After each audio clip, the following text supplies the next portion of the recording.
Hello everyone, welcome back to my YouTube channel. चलिए इस video में हम लोग प्राथमिक चिकित्सा फर्स्ट एड देखते हैं। तो ये देखिए, काफ़ी स्टूडेंट का डिमांड था कि सर फर्स्ट एड पे एक वीडियो बना दीजिए। तो चलिए, प्राथमिक चिकित्सा क्या चीज़ होती है। कोई भी देखिए, कोई भी पर्सन अगर चोटिल होता है या वो बर्न के थ्रू हो या एक्सीडेंट हो, कोई भी हो, तो फर्स्ट एड प्रोवाइड किया जाता है। पहला जो ट्रीटमेंट होता है ना, उसी को फर्स्ट एड बोला जाता है। आप सिचुएशन के अकॉर्डिंग पूरा देखेंगे, अच्छे से समझेंगे तो यहाँ से क्वेश्चन कुछ पूछे जा सकते हैं। एक दो क्वेश्चन बनते हैं जो कि एग्जाम में बार बार क्वेश्चन आते हैं। तो पहले ये हर एक पॉइंट को अच्छे से समझ लीजिए। जैसे फर्स्ट पॉइंट देखिए, क्या चीज़ें लिखी गई हैं। किसी भी घायल या बीमार व्यक्ति को अस्पताल तक पहुंचाने से पहले उसकी जान बचाने के लिए हम जो कुछ भी कर सकते हैं उसे प्राथमिक चिकित्सा कहते हैं। तो ये फर्स्ट एड होती है। प्राथमिक चिकित्सा क्या है आप लोग समझ गए होंगे। नेक्स्ट में ये देखिए, उस आपातकाल में मान लीजिए आप कहीं जा रहे हैं, रोड पे आपको नॉलेज है थोड़ा सा, मेडिकल के फील्ड के आप स्टूडेंट हैं, मान लीजिए बाई बस के थ्रू जा रहे हैं, कोई एक्सीडेंट हो गया या फिर कहीं पे हुआ है, तो आप वहाँ पे प्रस्थित हैं, आप एकदम सही हैं, आपको नॉलेज भी है, तो चीज़ें वो आप कर सकते हैं। उस आपातकाल में पड़े हुए व्यक्ति की जान बचाने के लिए हम आसपास के किसी भी प्रकार की वस्तु का उपयोग कर सकते हैं, जिससे जल्द से जल्द उसको आराम मिल सके अस्पताल ले जाते समय। तो ये फर्स्ट एड होता है।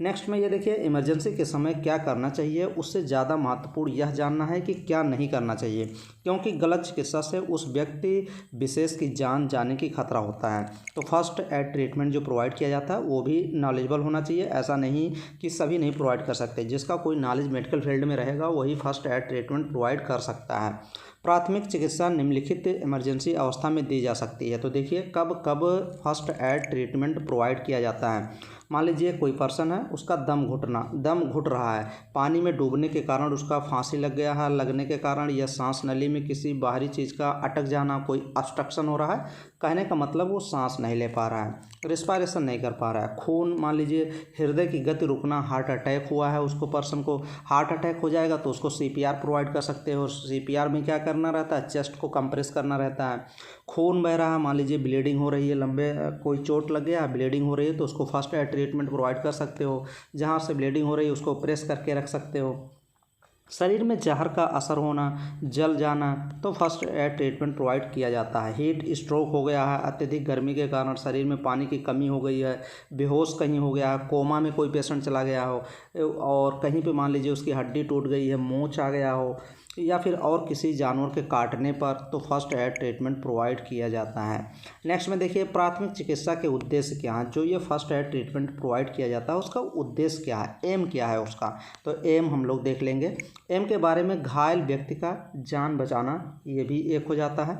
उद्देश्य होता है फर्स्ट एड ट्रीटमेंट प्रोवाइड करना, घायल व्यक्ति का जान बचाना या बिगड़ी हालात से बाहर निकालना या फिर तबीयत के सुधार में बढ़ावा देना। तो इसीलिए ये दिया जाता है, क्या दिया जाता है, फर्स्ट एड।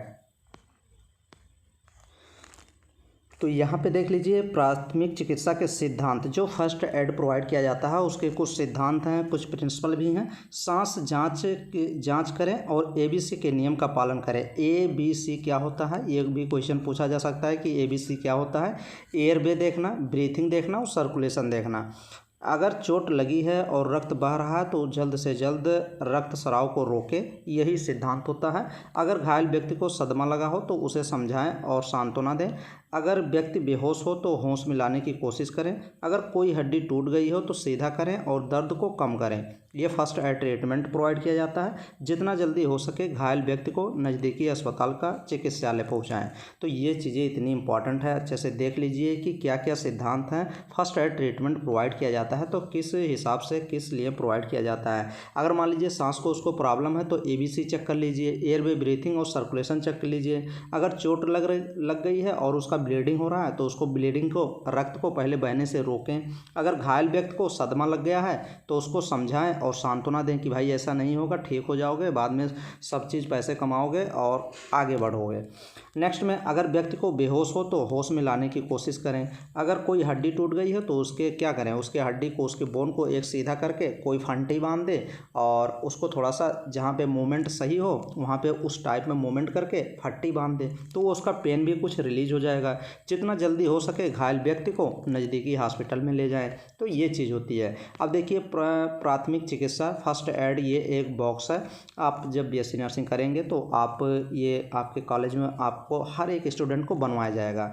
ये फर्स्ट एड बनवाया जाता है, कम्युनिटी ड्यूटी लगती है, वहाँ पर ले जाने की सलाह दी जाती है। तो फर्स्ट एड ट्रीटमेंट में मैंने भी बनाया था, फर्स्ट एड बॉक्स बनाया था, तो वो आप बॉक्स बना लेंगे। बॉक्स में अलग अलग चीज़ें रखी जाती है, जैसे सेवलॉन रख लेते हैं, कुछ मेडिसिन भी रखते हैं, कुछ एक सीजर्स हो जाते हैं और कुछ ये आपका हैंड वॉशिंग रखेंगे और कुछ चीज़ें इसमें रखते हैं, सीजर्स हो गया, नेल्स कटर हो गया, कुछ बैंडेज आते हैं वो भी रखते हैं। तो काफ़ी चीज़ें रखते हैं उसमें फर्स्ट एड में।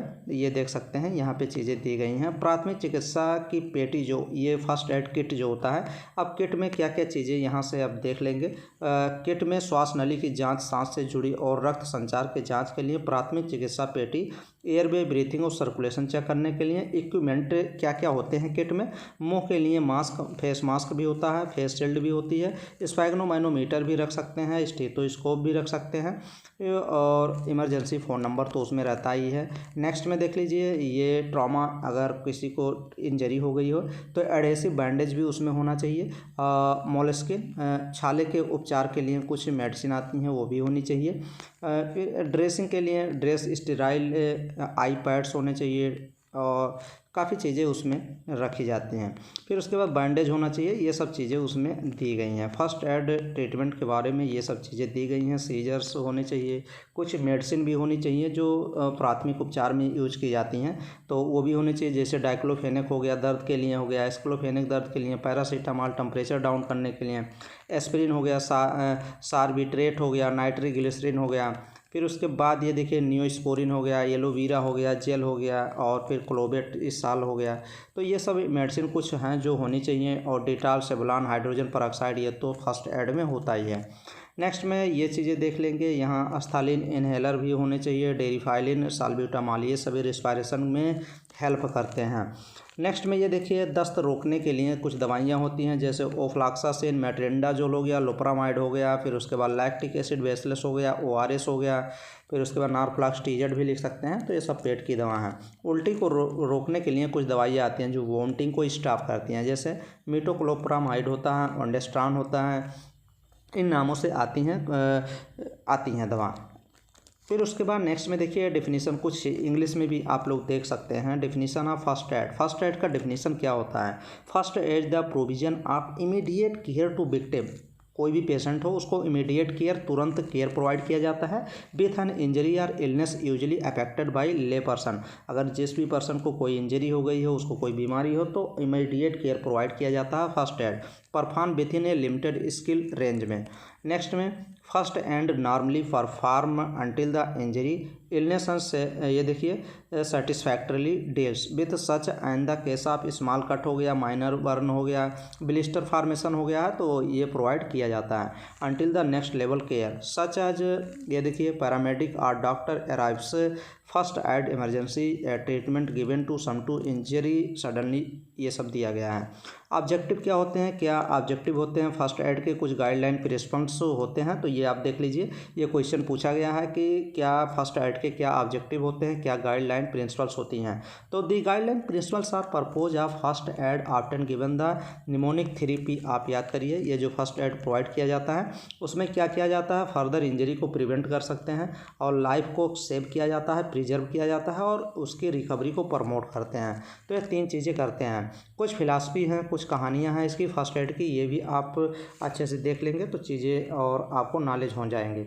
अब नॉलेज क्या चीज़ है? नॉलेज, अगर ये छोटी छोटी चीज़ आप कवर करके चलेंगे तो जब क्वेश्चन लगाएंगे ना, तो क्वेश्चन में ये इंपॉर्टेंट हो जाता है। क्वेश्चन में ये चीज़ें पूछी जाएंगी तो क्वेश्चन में अच्छा इंपॉर्टेंट होना चाहिए। तो चलिए कुछ देख लेते हैं फिलॉसफी क्या चीज़ होनी चाहिए। देखिए, जीवन, जो आपको जीवन बचाना है तो कुछ चीज़ें आपको नॉलेज होनी चाहिए। तो प्राथमिक चिकित्सा में सहायता क्या क्या फिलॉसफी हैं, क्या क्या उसके उद्देश्य हैं। तो फर्स्ट एड का उद्देश्य देखिए क्या है। In the pre hospital setting, hospitals के पहले जो प्री हॉस्पिटल की सेटिंग की जाती है वही होती है। The key contributors survival and recovery from illness and injury are promote effective maintenance of body. Primary function को मेंटेन किया जाता है, जैसे क्या क्या मेंटेन करते हैं, एयर वे, ब्रीथिंग, सर्कुलेशन और ब्लीडिंग कंट्रोल करते हैं। तो आप ये देख लीजिएगा ABC ये एयरवे, ब्रीथिंग, सर्कुलेशन और ब्लीडिंग कंट्रोल भी किया जाता है लाइफ थ्रेटनिंग कंडीशन में। जब जान जाने वाली होती है ना, तो ब्लीडिंग, मान लीजिए ब्लीड हो रहा है बहुत ज़्यादा, तो वो तो लाइफ थ्रेटनिंग कंडीशन हो जाती है ना, जान भी जा सकती है, तो उसी को कहते हैं life threatening condition. Bleeding control करना, पहले भाई ब्लीड कंट्रोल करोगे। इंपॉर्टेंट टू फर्स्ट एड के लिए कुछ इंपॉर्टेंट चीज़ें हैं वो आप भी देख सकते हैं। इंपॉर्टेंट फर्स्ट एड हार्ड, ये देखिए, over estimate among the major benefit of the first aid are the following. कुछ मेजर बेनिफिट्स हैं फर्स्ट एड के, जैसे क्विक मेडिकल ट्रीटमेंट मिल जाता है, first aid the right method, medical assistance. भाई देखिए फर्स्ट एड इंपॉर्टेंट हो जाता है। किसी भी पेशेंट का मान लीजिए बीपी बढ़ गया है, बीपी किसी भी पेशेंट का 120/80 होता है। अब मान लीजिए किसी पेशेंट का बीपी 200 हो गया है, 200/120 या फिर 110 हो रहा है। अब इधर अगर मान लीजिए किसी भी पेशेंट का इतना बीपी है, तो उसको भाई देखिए पैरालिसिस भी वो पेशेंट हो सकता है, ब्रेन हैमरेज भी हो सकता है, तो उसको फर्स्ट एड ट्रीटमेंट मिलना बहुत इंपॉर्टेंट हो जाता है। फर्स्ट एड ट्रीटमेंट में उसको क्या कर सकते हो, उसको पोजीशन प्रोवाइड कर सकते हो या फिर मेडिसिन दे सकते हो। मेडिसिन में आते हैं काफ़ी मेडिसिन एमिलोडिपाइन की होती हैं, तो वो दे सकते हो। और उसका फर्स्ट एड ट्रीटमेंट में क्या दे सकते हो, डायूरेटिक्स दे सकते हो। तो फर्स्ट एड ट्रीटमेंट अगर उसको मिल जाएगा ना, तो ये बीपी डाउन कर जाएगा, और डाउन बीपी हो गया फिर उसको हॉस्पिटल आसानी से ले जा सकते हो। तो ये चीज़ होती है। अब देखिए knowledge in the first add benefits, affordability, ये सब दिया गया है, यहाँ चीज़ें देख लेंगे। गोल्डन रूल्स, कुछ फर्स्ट एड के गोल्डन रूल्स भी हैं। गोल्डन रूल क्या है, जैसे इसमें फर्स्ट एड में क्या किया जाता है, क्वाइटली एंड विदाउट फ्यूज या पैनिक, बगैर पैनिक हुए उसको ट्रीटमेंट प्रोवाइड करना चाहिए। आर्टिफिशियल रिस्पायरेशन, अगर मान लीजिए वो सांस नहीं ले पा रहा है, तो आर्टिफिशियल रिस्पायरेशन उसको प्रोवाइड करना चाहिए, उसको ऑक्सीजन प्रोवाइड करना चाहिए। माउथ टू माउथ भी दे सकते हैं, अगर कुछ भी नहीं है तो माउथ टू माउथ उसको रिस्पायरेशन दे सकते हैं। Breathing has stop every second count, stop any bleeding, मान लीजिए ब्लीड कर रहा है, ब्लड बह रहा है, कट लग गया है कहीं पे, तो उसको ब्लीडिंग को स्टॉप करो पहले। ये सब गोल्डन रूल होते हैं। ऐसा नहीं है कि ब्लीडिंग हो रहा है और चीज़ें आप दूसरे पे ध्यान दे रहे हो तो उसका ब्लड लॉस हो जाएगा, वो तो पेशेंट वैसे शॉक में चला जाएगा, वैसे भी उसकी मृत्यु हो जाएगी। तो वो अगर ब्लीड हो रहा है, चोट लगी, एक्सीडेंट केस में ज़्यादा होता है, रोड पे एक्सीडेंट होते हैं तो पेशेंट को चोट लगती है, सबसे फर्स्ट पे ब्लीड ही होता है, शरीर से ब्लड निकलता रहता है, तो उसको फर्स्ट पे यही सोचना चाहिए कि पहले ब्लड को स्टॉप किया जाए। Guard against straight shock, moving the casualty little, ये सब जेंटली हो जाएगा। Too much do rescue anxiety, ये सब दूर करना। रिमूव क्लॉथ, ये फ्रेश एयर उसको प्रोवाइड करो, ये सब अरेंज डॉक्टर, फिर उसके बाद में डॉक्टर अरेंज करो, पहले फर्स्ट ट्रीटमेंट प्रोवाइड कर दो। Arrange the removal of the quality of the care of the doctor and hospital possible. अगर देखिए content of the first aid kit में जो कुछ क्या प्रोवाइड कंटेंट होते हैं, वो क्या क्या चीज़ें होती हैं। First add family for include, जैसे देखिए कुछ मेडिकेशन, उसमें कुछ मेडिसिन होनी चाहिए, कुछ ड्रेसिंग से संबंधित चीज़ें होनी चाहिए। ड्रेस में आपको क्या होना चाहिए, कॉटन होना चाहिए, बैंडेज होना चाहिए, ये सब चीज़ें होनी चाहिए। फिर यहाँ पे मेडिकेशन में मेडिसिन होनी चाहिए, एंटीबायोटिक मेडिसिन, हाइड्रोकोर्टिसोन होना चाहिए, एस्पिरिन होना चाहिए, तो कुछ ऐसे बैंड होने चाहिए। स्टेराइल गॉज पीस होना चाहिए, स्टेराइल मतलब उस पर इन्फेक्शन ना हो, एकदम साफ़ सुथरा स्टेराइल हो। कुछ कंटेंट ऑफ द यहाँ पे दिया गया, कुछ इक्विपमेंट भी होने चाहिए। इक्विपमेंट में सीजर्स हो गया, कैंची हो गया, थर्मामीटर हो गया, फिर नालेक्जोन ग्लव्स हो गया, ये सब होने चाहिए।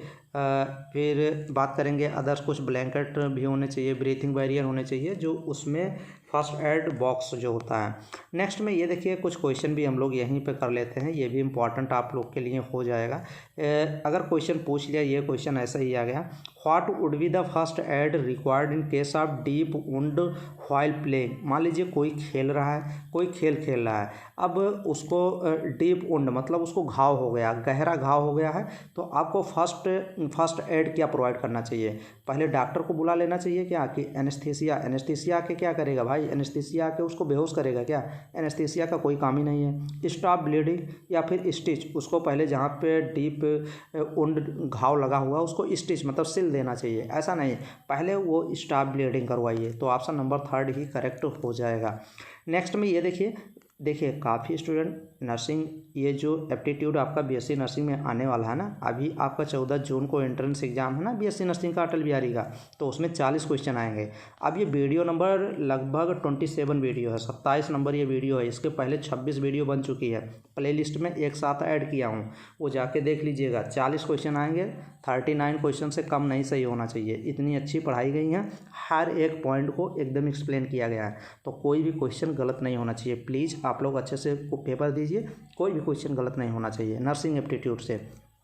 चलिए, नर्सिंग एप्टीट्यूड से क्यों नहीं गलत होना चाहिए भाई, नर्सिंग फील्ड से हम लोग वर्क कर रहे हैं। मेरा तो अभी बीएससी नर्सिंग कंप्लीट हुआ गवर्नमेंट कॉलेज से FI इटावा से, तो मुझे अब अगर आप बीएससी नर्सिंग जब कंप्लीट कर लेंगे तो अब नर्सिंग के बारे में आपको तो हज़ारों नॉलेज, लाखों करोड़ों ज्ञान हो जाएगा।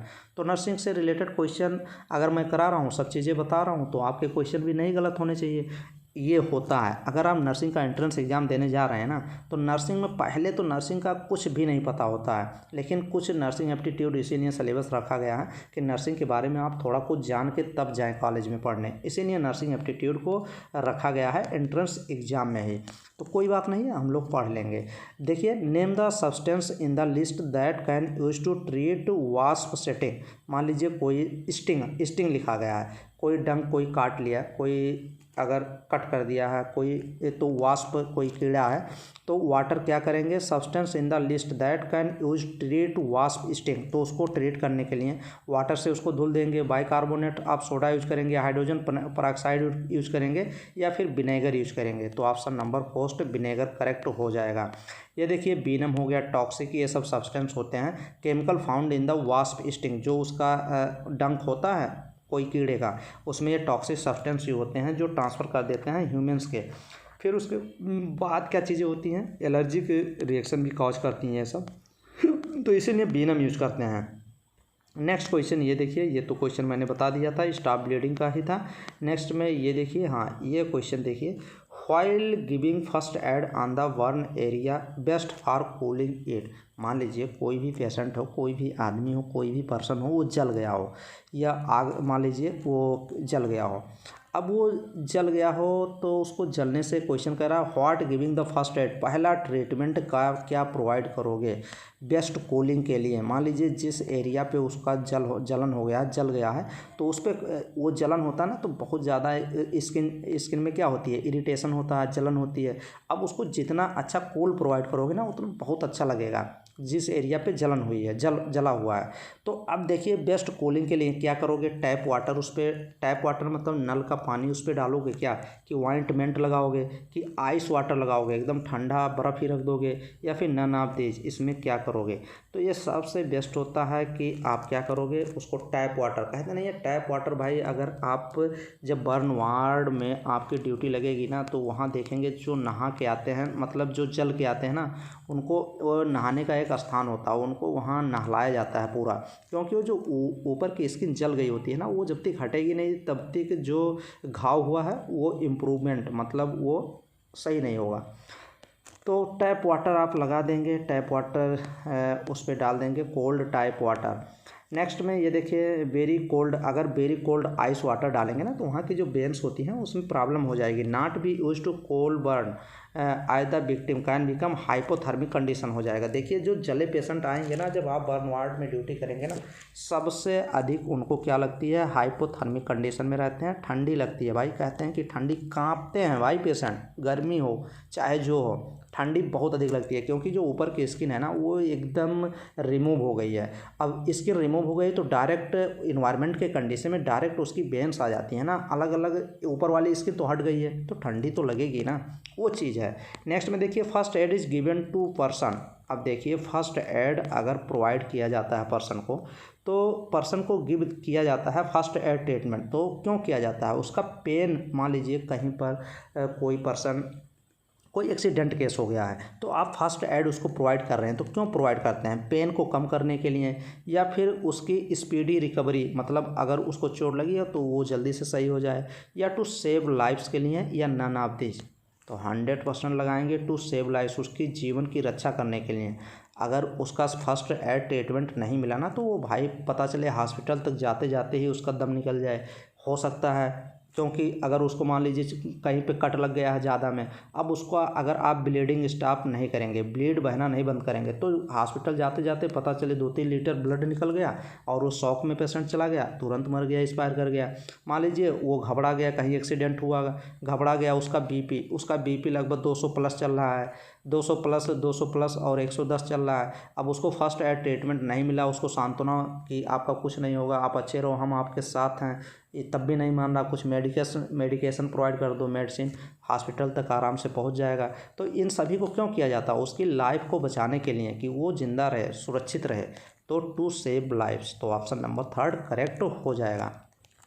नेक्स्ट क्वेश्चन देखिए, नेक्स्ट क्वेश्चन, ये सब चीज़ें यहाँ पे दी गई हैं, इसको आप पढ़ सकते हैं। First aid provide the save the lives, जीवन की रक्षा के लिए। नेक्स्ट में यहाँ देखिए, यहाँ चीज़ें आप समझ सकते हैं। सूची में उस पदार्थ का नाम लिखिए जिसका उपयोग ततैया के डंक के उपचार में किया जाता है। वही चीज़ मैंने बताया था, ततैया कोई होगा, कीट ऊट होगा, वो काट लेगा डंक से, स्टिंग से काट लेगा, तो कोई केमिकल इसके डाल देगा ह्यूमन्स की बॉडी में, तो उसको क्या करेंगे? सूची में पदार्थ का नाम लीजिए जिसका उपयोग ततैया के डंक के उपचार में किया जाता है। जल यूज करेंगे, सिरका यूज करेंगे, अभी मैंने बताया था कि क्या यूज करते हैं, विनेगर यूज करते हैं, सिरका। ये यहाँ पे थोड़ा सा आप हिंदी के बारे में, हिंदी अगर आपको पढ़ना है तो हिंदी पढ़ सकते हैं। ततैया के डंक में पाए जाने वाला विषैला रसायन विष तथा मनुष्यों में स्थानांतरित हो जाता है जब ततैया उन्हें डंक मारती है। हालांकि दंश के बिना भी ततैया का जीव जो वेनम होता है अभी भी बेहद दर्दनाक और परेशान करने वाला होता है। अगर किसी को जीवी से एलर्जी है तो उन्हें भी गंभीर प्रतिक्रिया का अनुभव हो सकता है। ये सब आप दिया गया है यहाँ पे। नेक्स्ट में ये देखिए एक क्वेश्चन, और ये सॉल्व करिए क्वेश्चन, हिंदी में क्वेश्चन है, अच्छे से समझिए और अच्छे से पढ़िए और अच्छे से क्वेश्चन को आंसर सही करिए। सड़क दुर्घटना के बाद एक अचेता अवस्था, मतलब अनकॉन्शियस में पेशेंट है, होश नहीं है, रोगी को आपातकालीन कक्ष में लाया जाता है। इस रोगी में निम्नलिखित में से कौन सा प्राथमिक हस्तक्षेप है? इमरजेंसी, मान लीजिए कहीं एक्सीडेंट हुआ है, किसी भी पेशेंट वो होश में नहीं है और उसको आपातकालीन कक्ष मतलब इमरजेंसी वार्ड में लाके आया जाता है। हर एक हॉस्पिटल में इमरजेंसी वार्ड होता है, तो फर्स्ट में इमरजेंसी वार्ड में लाया जाता है। तो इस रोगी में निम्नलिखित में से कौन सा प्राथमिक मतलब फर्स्ट एड क्या प्रोवाइड किया जाएगा? चेतन के स्तर का आकलन करेगा, ये पहले देखा जाएगा कि ये जो बेहोश है उसका आकलन किया जाएगा, क्यों है ये। महत्वपूर्ण संकेतों का आकलन करना, वायु मार्ग का प्रबंधन करना, कि पहले तो भाई वो सांस लेना शुरू कर दे, ये सबसे इंपॉर्टेंट होगा। तो ऑप्शन नंबर इसमें कौन सा करेक्ट होगा? इसमें ऑप्शन नंबर भाई 3 ही करेक्ट होगा। पहले यही देखेंगे, ABC फॉलो करेंगे, A और B पहले उसका देखेंगे कि वो सांस वास ले रहा है कि नहीं, फिर ब्रीथिंग पैटर्न देखेंगे, फिर सर्कुलेशन देखेंगे, ब्लड में सर्कुलेशन हो रहा नहीं। तो पहले तो यही आप जब लेके आते हैं तो फर्स्ट में यही तो देखा जाता है, क्या उसका एयर वे मतलब सांस ले रहा है कि नहीं, सांसें चल रही हैं कि नहीं। कहते नहीं है कि जब पेशेंट बीमार होता है एकदम हॉस्पिटल में जाता है तो फर्स्ट डॉक्टर क्या देखता है, भाई सांसें चल रही हैं कि ऐसे ही लेके आए हो, तो वही चीज़। तो पहले क्या देखा जाएगा, वायु मार्ग जो रिस्पायरेटरी पैसेज है वो एकदम सही है कि नहीं। तो ऑप्शन नंबर 3 आपका करेक्ट हो जाएगा। नेक्स्ट क्वेश्चन ये देखिए, ये भी क्वेश्चन लगाने की कोशिश कर रहे हैं। एक बेहोश है, मतलब उसको क्या है, बेहोशी हालत में है। एक बेहोश व्यक्ति का वायु मार्ग आपको किस प्रकार खोलना चाहिए? अगर वायु मार्ग कोई ऑब्स्ट्रक्शन हो गया, मान लीजिए एक्सीडेंट हो गया, अब ट्रैकिया फ्रैक्चर हो गया है, या फिर कोई भी माउथ में, नोज में कोई फ्रैक्चर हो गया, नॉस्ट्रिल फ्रैक्चर हो गई है, तो पहले उसको क्या खोलोगे? सिर झुकाकर अगर खोलना है उसके वायु मार्ग को, सिर झुकाकर और ठोड़ी उठाकर, मतलब ये टुड्डी जो होती है वो उठाकर ऐसे ही खोला जाता है, सिर झुकाकर और जबड़े पर बल देकर नहीं। ये ऑप्शन करेक्ट हो जाएगा, सिर झुकाकर और ठोड़ी उठाकर, सिर झुकाकर और ठेड़ी उठाकर, ऑप्शन नंबर फर्स्ट ही करेक्ट हो जाएगा। ऐसे तो सिर झुकाकर और ठेड़ी उठाकर उसका रिस्पायरेशन देखेंगे कि। नेक्स्ट में ये क्वेश्चन देखिए, जले हुए भाग पर, मान लीजिए कोई भी पेशेंट है, जल गया हो, बर्न हो गया हो उसको किसी भी चीज़ से, केमिकल से बर्न हो गया, लाइट से बर्न हो गया, आग से उसको बर्न हो गया हो, तो सन से बर्न हो गया है, तो वो जले हुए भाग पर प्राथमिक चिकित्सा देते समय उस पर ठंडक पहुंचाने के लिए उत्तम क्या है? नल का पानी उस पर डालिए, मलहम लगा दीजिए, मलहम मतलब क्या होता है, मेडिसिन लगा दीजिए, फिर बर्फ़ का पानी लगा दीजिए, कोई नहीं। तो अभी मैंने शुरू में क्वेश्चन बताया था कि बर्फ़ का पानी नहीं लगाएंगे, मलहम तुरंत पता नहीं मिलेगा कि नहीं, नल का पानी तो हर जगह मिल जाता है, तो नल का पानी उस पर लगाएंगे। तो ऑप्शन नंबर फर्स्ट ही करेक्ट हो जाएगा इस क्वेश्चन का। नेक्स्ट क्वेश्चन ये देखिए, ये आप चीज़ें मैंने बता ही दिया था। नेक्स्ट में ये अच्छे से देख लीजिएगा, प्राथमिक चिकित्सा किसी व्यक्ति को दी जाती है। ये देखिए यहाँ पे क्वेश्चन मैंने पूछा था, इंग्लिश में कराया था, हिंदी में भी करा दिया हूँ कि प्राथमिक चिकित्सा किसी व्यक्ति को दी जाती है दर्द कम करने के लिए, शीघ्र स्वास्थ्य लाभ के लिए या जीवन बचाने के लिए। तो ऑप्शन नंबर 3 करेक्ट हो जाएगा, जीवन बचाने के लिए फर्स्ट एड ट्रीटमेंट प्रोवाइड किया जाता है। यहाँ सब चीज़ें लिखी गई हैं, अच्छे से आप पढ़ भी सकते हैं। नेक्स्ट क्वेश्चन ये देखिए, व्हाट काज एनाफाइलेक्टिक शॉक, क्या कारण होता है एनाफाइलेक्टिक शॉक का? Choking, insect sting and spider bite, या 3rd डिग्री बर्न, या हार्ट अटैक, या स्ट्रोक। तो यहाँ पे 5 ऑप्शन दिए गए हैं, तो आप एक ऑप्शन काट के ये 4 ऑप्शन देखिए और बी ऑप्शन को करेक्ट कर लीजिए। एनाफाइलेक्टिक शॉक क्या होती है? एलर्जी मान के चलिए। तो इंसेक्ट स्टिंग, अगर स्टिंग जो इंसेक्ट कोई कीट है काट लेगा, स्टिंग कर देगा, डंक मार देगा, या स्पाइडर बाइट होगा तो एनाफाइलेक्टिक शॉक हो सकता है। नेक्स्ट में ये देखिए, what can cause the blood circulation, blood circulation का क्या कारण है? What can cause the blood circulation stop, blood circulation मान लीजिए बंद हो गया है तो उसका क्या कारण होता है? हार्ट अटैक होना, bleeding in the smaller when, या फिर हेड वुंड। तो हार्ट अटैक जब होता है तो सर्कुलेशन जो होता है वो स्टॉप हो जाती है, क्योंकि वहाँ पे हार्ट की मसल्स को ब्लड नहीं मिल पाता है। नेक्स्ट क्वेश्चन ये देखिए, how do you check for breathing, अगर आपको मान लीजिए ब्रीथिंग चेक करना है, सांस चेक करना है तो क्या करोगे? पहले उसका सांस सुनोगे, या लुक फॉर राइजिंग चेस्ट, या फिर उसका चेस्ट को देखोगे कि ऊपर नीचे उसका चेस्ट हो रहा है कि नहीं, या फील विथ चेक, या उसको फील करोगे, या फिर लुक पहले देखोगे फिर सुनोगे फिर फील करोगे। तो ऑप्शन नंबर डी करेक्ट हो जाएगा। अगर सांस चेक करना है तो पहले देखोगे, फिर लिसन, फिर सुनोगे कि चल रही है कि नहीं, फिर फील करोगे, महसूस करोगे कि चेस्ट वेस्ट ऊपर नीचे हो रहा है कि नहीं। नेक्स्ट में ये देख सकते हैं, यहाँ पे आपको CPR का फुल फॉर्म तो मैंने काफ़ी बार बताया ही है, तो CPR का फुल फॉर्म आपको पता होना चाहिए, CPR का फर्स्ट पे। नेक्स्ट में यहाँ एक क्वेश्चन देख लीजिए, what do you have to do and passenger has no breathing, अगर कोई पेशेंट सांस ले ही नहीं रहा है तो उसको क्या करोगे? Start CPR, immediately CPR provide करोगे। CPR 30:2 के रेशियो में प्रोवाइड किया जाता है। अगर यहाँ पे 30 ब्रीथिंग दिया जा रहा है तो 2 कंप्रेशन, अगर 30 कंप्रेशन दिया जाता है, 30 कंप्रेशन 2 ब्रीथिंग, मतलब 30 बार उसका चेस्ट को कंप्रेस करते हैं, चेस्ट को, छाती को कंप्रेस करते हैं, फिर 2 बार क्या करते हैं उसमें नोस्ट्रिल के थ्रू या माउथ के थ्रू ऑक्सीजन देते हैं। तो 13:2 के रेशियो में CPR प्रोवाइड किया जाता है। कार्डियो पल्मोनरी रिससिटेशन होता है, CPR का फुल फॉर्म होता है। तो ऑप्शन नंबर इसमें तो फर्स्ट ऑप्शन ही करेक्ट है। ये चीज़ें बताई गई हैं, CPR के ऊपर अच्छे से बताई गई हैं। लिस्ट व्हाट फास्ट स्टैंड, आप FAST का फुल फॉर्म बताना है। फास्ट क्या है? तो FAST फेस, आर्म, स्पीच या टाइम, या फ्रैक्चर, या फिर फेस एब्डोमेन, फेस आर्म, क्या चीज़ हो जाएगा? यहाँ पे देखिए फर्स्ट ऑप्शन ही करेक्ट हो जाएगा। FAST का मतलब F से फास्ट, A से आर्म, S से स्पीड, T से टाइम। तो ऑप्शन नंबर आप फर्स्ट ऑप्शन ही करेक्ट लगाएंगे। नेक्स्ट क्वेश्चन ये देखिए, next question, what does ABC stand for, अब आप ABC का मतलब क्या समझते हैं? यहाँ पे मोर आंसर दिए गए हैं, आप देखिए ABC का मतलब होता है, A से एयरवे हो जाएगा, B से ब्रीथिंग हो जाएगा, और C से सर्कुलेशन हो जाएगा। सर्कुलेशन कहाँ पे दिया गया है? ये दिया गया है। तो इसमें ऑप्शन नंबर एयरवे, ब्रीथिंग और सर्कुलेशन, ऑप्शन नंबर इसमें ये आप लगाएंगे आंसर ACA। नेक्स्ट में एक चीज़ और देख लीजिए, अगर आप हॉस्पिटल के बारे में जान रहे होंगे तो हॉस्पिटल में चीज़ें ऐसे नहीं चलती हैं।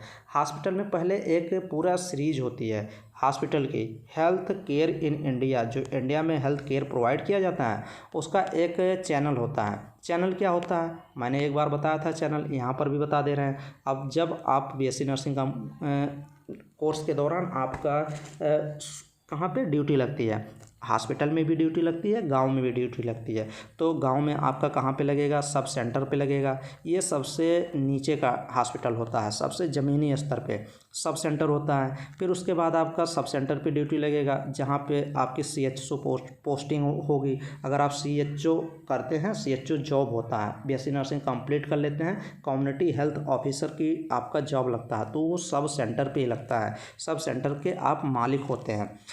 नेक्स्ट पे ये देखिए, सब सेंटर के बाद PHC आता है, प्राइमरी हेल्थ केयर आता है। प्राइमरी हेल्थ केयर के बाद आपका एक कम्युनिटी हेल्थ सेंटर आता है।